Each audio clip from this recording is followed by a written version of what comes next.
On va parler de la transition écologique. Tout va très vite, tout va peut-être trop vite. Est-ce qu'il faut lâcher du lest? On va en parler avec Assad Moueb.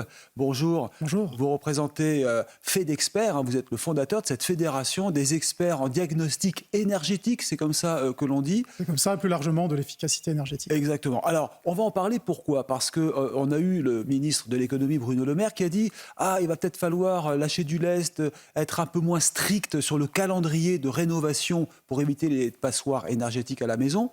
Alors qu'en est-il? Finalement, on est revenu en arrière? Non, on garde le calendrier initial et on ne pourra pas louer ou augmenter les loyers. Ces signaux contradictoires perturbent nos adhérents, mais aussi l'opinion publique. Donc aujourd'hui, on garde le calendrier, c'est-à-dire les catégories G, c'est ça, ne pourront pas être louées à partir de 2025. Tout à fait. Donc vous pouvez plus d'ores et déjà toucher, augmenter les loyers des classes F et G. Ça, c'est actuel. Tout à fait.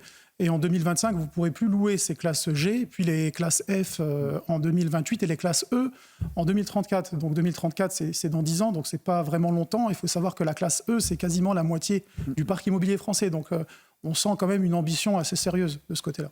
On le voit d'ailleurs à l'écran. Pire encore, interdiction de vendre peut-être à terme.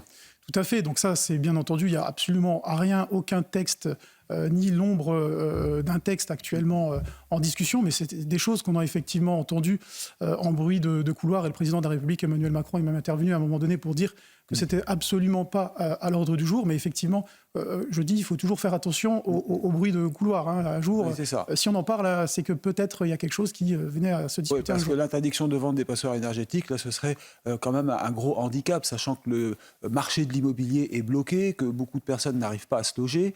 Ça voudrait dire plus de ventes? Il est plus que bloqué. On parle carrément de bombe sociale. Il faut savoir qu'aujourd'hui, le marché de la transaction est complètement à l'arrêt. Le marché du neuf est complètement à l'arrêt. Donc on a une inflation sur les taux et des matériaux qui est venue plomber le marché. Ce qui, système de vase communicant, est venu tendre complètement le marché locatif. Il y a en moyenne 6 mois pour avoir un studio sur Paris. Il y a en moyenne 1 an pour avoir une rénovation globale. Donc tout ça, il y a une vraie bombe sociale qu'il va falloir désamorcer. Et donc, alors, une fois que cette réglementation sera vraiment appliquée, il faudra un petit papier qui certifie que ça a bien été diagnostiqué et qu'il y a les rénovations faites. Mais c'est large, les rénovations, c'est pas juste changer les fenêtres.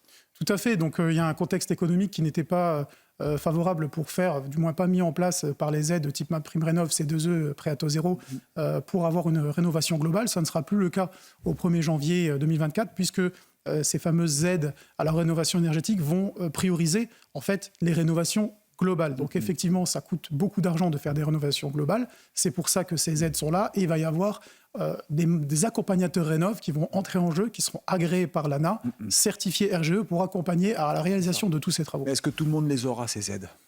Alors, c'est conditionné, bien entendu, aux revenus du ménage. Donc, pour les revenus les plus modestes, les ménages les plus modestes, on va pouvoir avoir une prise en charge entre 80 et 90% de la totalité des travaux. Pour un ménage moyen, on va être plus sur l'ordre de 30 à 40%. Ce qui, avec l'inflation qui a eu lieu ces 2 dernières années, c'est peut-être plus grand-chose. Hein. Et la taxe foncière qui, soi-disant, devait être baissée si on faisait la rénovation énergétique, on n'en entend plus parler aujourd'hui. Si, vous avez quelques dérogations, mais ça concerne des communes. Oui. Donc c'est lié on a fait l'essai, on n'a eu aucune nouvelle de la mairie de Paris, hein, je vais vous dire tout de suite. Tout à fait, mais je pense qu'il ne faut vraiment pas compter sur l'exonération de taxes foncières, mais il faut compter plutôt sur le professionnel qui viendra vous chiffrer au mieux les travaux et la bonne équipe d'artisans. Il faudrait tout rénover en combien de temps aujourd'hui? Quelle est vraiment la date limite? Écoutez, l'échéance, je veux dire, la plus importante, ça va être 2034, parce que 2034, donc vous ne pourrez... 10 ans, quoi. Voilà, c'est dans pas si longtemps que ça, 10 ans. Vous ne pourrez plus louer des logements classés E, et comme je l'ai dit en début d'émission, E, c'est quasiment la moitié du parc immobilier français. Donc ça fait combien de logements au total qui sont vraiment concernés, qui sont mal isolés? Alors là, tout de suite, maintenant, c'est 5 millions de passoires énergétiques, plus 2 millions en résidences secondaires, ce qui est déjà énorme. C'est énorme, parce qu'il y a aussi le problème des résidences secondaires, des résidences dans les montagnes, hein, résidences des montagnes, chalets, appartements qu'on loue pour aller à la neige. Alors, une question... On voit de plus en plus de fraudes et de faux diagnosticiens qui viennent, qui délivrent des faux certificats. Comment vous allez faire pour faire le tri ?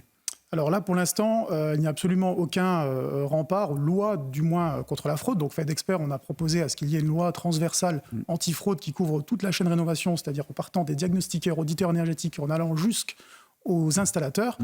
Pour l'instant, rien n'est fait, il n'y a pas de rempart. Il y a un texte qui est sorti qui renforce les compétences des diagnostiqueurs cet été, mais en revanche, le grand absent, c'est la lutte contre la fraude. Donc il y a des travaux en ce moment que l'on mène pour lutter contre la fraude, parce qu'il ne faut pas oublier que la fraude, c'est aussi de l'argent public qui est investi à un mauvais escient, alors qu'il y a des ménages qui souhaitent faire de la rénovation et malheureusement qui n'ont pas les ressources nécessaires. Et vous, FedExpert, vous décernez un label, on appelle votre fédération, donc qui est neutre, puisqu'elle représente une profession. Et sans ce label, il ne faut surtout pas choisir Tout à fait, c'est-à-dire que ce label, entre autres, ce qu'il comporte, c'est avoir une carte de certifié, une carte professionnelle avec un QR code. On va pouvoir identifier le technicien qui vient chez vous faire l'audit et le DPE. Et ces rapports, les rapports qu'il va rédiger, les photos qu'il va prendre, vont être horodatés, géolocalisés et mises sur la blockchain des huissiers de France, ce qui garantit son déplacement et son travail. Rappelons combien coûte aujourd'hui un diagnostic complet. Alors, un diagnostic complet, si vous voulez un DPE pour une maison, va être aux alentours de 300 €. Un audit énergétique, parce qu'il faut faire aussi un audit énergétique pour prouver le chiffrage des travaux, pour prouver que vous allez monter en classe énergétique, ça c'est entre 1 000 et 2 000 € suivant la taille du bien. Donc tout ça peut être pris en charge dans le cadre des aides MaPrimeRénov'. Oui, mais alors au total, c'est quoi? On parlait de 800 €, c'est vrai?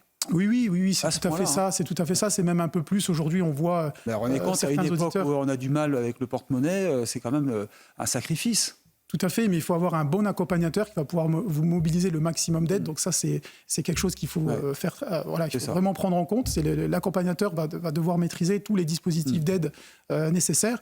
En revanche, les accompagnateurs, c'est ce qui va manquer, parce que c'est l'ANA à guichet unique qui va devoir gérer ces accompagnateurs, et il en faudra là tout de suite 4 à 5 000 pour le 1er janvier 2024. Très bien. Assad Moueb, merci beaucoup, président de FedExpert. Merci d'être venu. Restez avec nous sur CNews.